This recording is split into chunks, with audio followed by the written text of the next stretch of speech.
আসসালামু আলাইকুম প্রিয় দর্শক।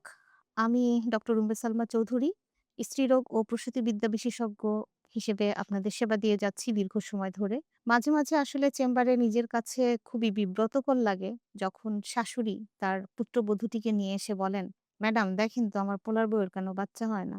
যেন বাচ্চা না হওয়াটা নিতান্তই তার ছেলের বউয়ের অপরাধ। আসলেই কি তাই? বন্ধ্যাত্বের ক্ষেত্রে অবশ্যই আপনারা যারা চিকিৎসা নিতে চান বা পরামর্শ নিতে চান, চেষ্টা করবেন হাসব্যান্ড ওয়াইফ একসঙ্গে ডাক্তারের শরণাপন্ন হওয়ার।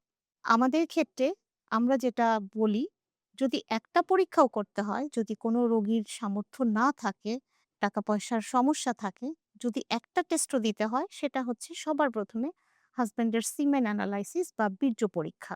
কাজেই বন্ধ্যাত্ব চিকিৎসার ক্ষেত্রে আপনারা সচেতন হন। হাসব্যান্ড ওয়াইফ দুজনে মিলে পরামর্শ গ্রহণ করুন।